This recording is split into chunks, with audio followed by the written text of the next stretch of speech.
Suburban railway networks in Australia have been traditionally very centralised, with a small number of large city stations serving most or all lines, and the majority of passenger journeys from the suburbs to the city can typically be done on a single train. Australians are very accustomed to this, and the idea of changing trains partway through a journey is something people seem to find very off-putting. However, on busy, dense metro systems like, say, the London Underground, there is no central point to the network, and it's far more common for passengers to change between lines, catching multiple trains to reach their ultimate destination. On old networks like London's, changing trains can often be fairly inconvenient, with long walks between platforms, but it doesn't have to be. One of the first things you'll notice if you travel on a modern metro system like the Hong Kong MTR is that just about every time you change between lines, you'll step off the train, and then the train you're changing to will be right there in front of you. When I visited Hong Kong quite a while ago, I initially thought this was just luck and was surprised by how many times I found myself already on the correct platform for the train I wanted to change to. But it's not a coincidence at all. These are called cross-platform interchanges, and in cities like Hong Kong, a lot of effort goes into making them happen, with tunnels twisting around one another to ensure that connecting services end up on either side of the same platform. Here in Melbourne, we haven't traditionally had any real need for cross-platform interchanges, as our junctions are mostly just lines splitting apart into branches heading away from the city. The time when you really need a cross-platform interchange is when you have a station with a junction in both directions, because potentially half the people from station A here might be heading for station D, and half the passengers from C might be heading to station B, so all of those people are going to need to change trains in the middle. Sydney has two good examples of cross-platform interchanges in this exact scenario. At Glenfield, which is a double junction between the T8 and the T2, T5 lines, and here at Chatswood, where the North Shore Suburban Line interchanges with the Sydney Metro. Both of these are examples of the best and simplest way to do a cross-platform interchange. There are two island platforms with down trains, down being away from the city, sharing one island, and up trains sharing the other. The benefit of a layout like this goes well beyond passenger convenience. It's also a much higher capacity way to move a large crowd of people, compared to funneling them all through an underpass or over a footbridge to another platform. We do actually have one station in Melbourne that fits this layout, Burnley, but it's only a junction in one direction, so not actually a major interchange. Right, so how does this relate to the Melbourne Metro Tunnel? The opening of the Metro Tunnel is going to create two new instances of double junctions, where large numbers of passengers are likely to change trains. One at Footscray, where the Sunbury line will run through to the tunnel, while the Werribee line will run through to Flinders Street via North Melbourne and Southern Cross. The other one will be at Caulfield, where the Frankston line will run on the existing ground level route into the city and then via the City Loop, while the Dandenong lines will run into the Metro Tunnel. Now, there are already quite a lot of passengers who change trains at these places, due to, in each case, one line running via the loop and the other running via the cross-city route. However, in both cases, there are multiple places to make the change, spreading the passenger load out somewhat. But with the Metro Tunnel opening, these interchanges will become much more concentrated at Footscray and Caulfield, and maybe Malvern if Dandenong trains stop there full time, but it's not clear if they will. But either way, none of these places currently have cross-platform interchanges.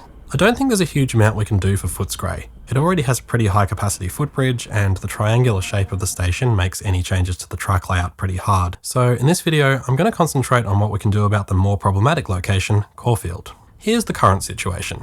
I'm on an up Frankston train and I want to change to an up Dandenong train. So this will be the experience if you've come from Frankston and want to go to, say, Parkville on the Metro Tunnel. Change here. There's only one exit to the platform, which is pretty restricted with various eras of fencing, and we're actually leaving the paid area, so I need to touch off my myki. It's not actually a requirement to touch off and on if you're just changing trains, but it is a requirement if you're leaving the paid area of the station, which is the only option here. Touching off and on again doesn't affect the cost of the trip, but it does slow down the passenger flow. We then go completely outside the station with no shelter and then down into the underpass. And keep in mind that there will be people making this interchange in both directions, so some of the narrow parts could get really congested.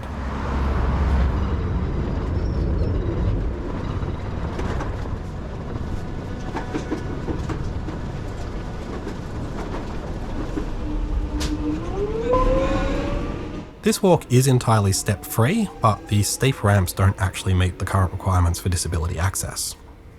Up here on platforms 2 and 3, there are actual ticket barriers, which slows down the traffic even more.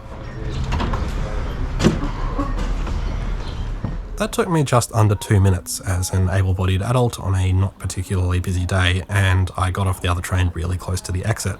So with the network getting busier and the number of people interchanging here set to significantly increase, I think it's fair to say that interchange isn't really good enough.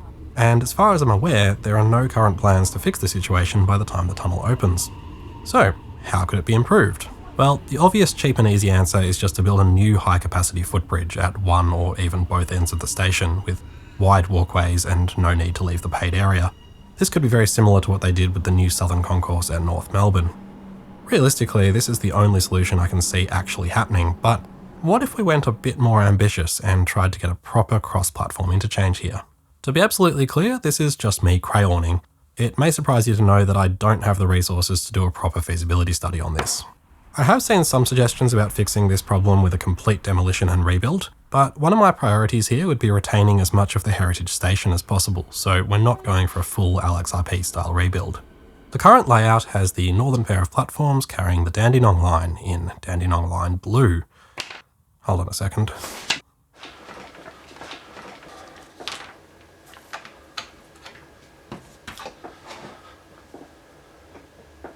That's better. So the northern two platforms carry the Dandenong line with the Frankston line on the southern pair, both with left-hand running. Keep in mind that as well as suburban trains, the Dandenong line also carries V-Line regional trains to Gippsland, and both lines carry a handful of daily freight trains. There is already a single island platform providing a cross-platform interchange for the relatively small number of people changing from an up Dandenong to a down Frankston. What we want to end up with, though, is two island platforms, one carrying both up lines and one carrying both down lines. This is actually maybe not as difficult as it looks. I would create a second island using the other side of the current platform 1.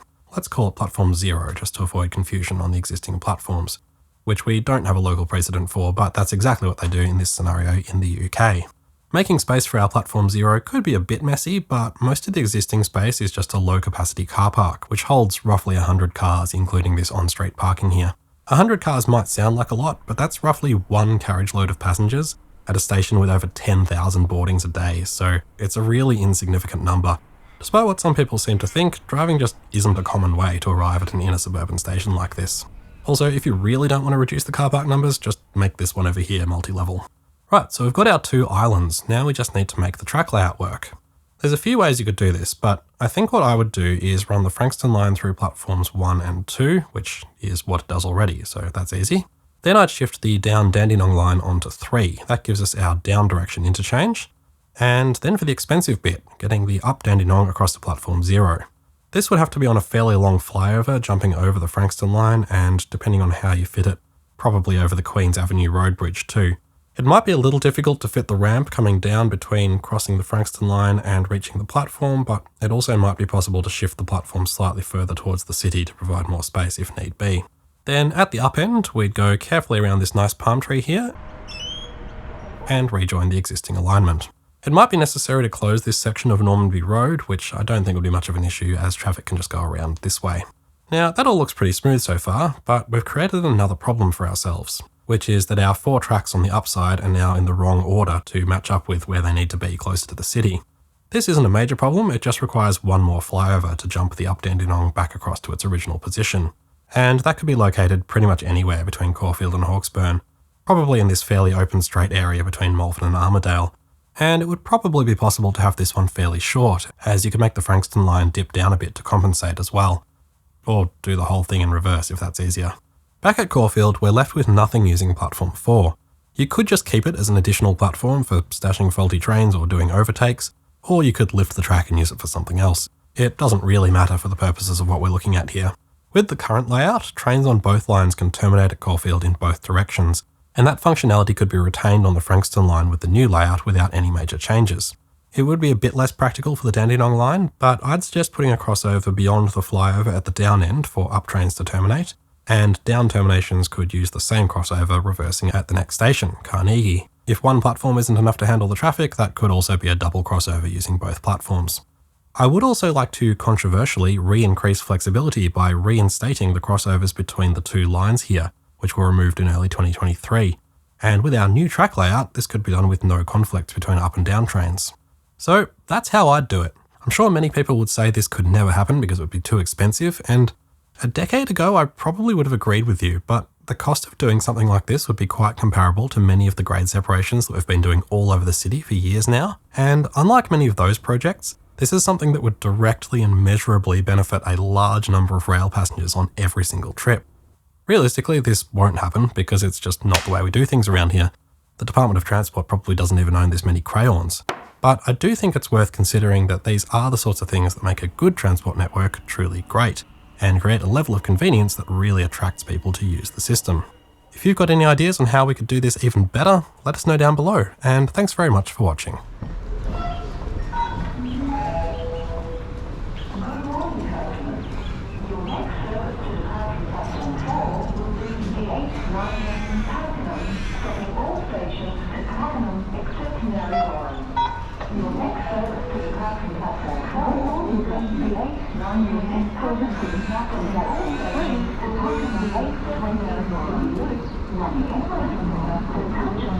Your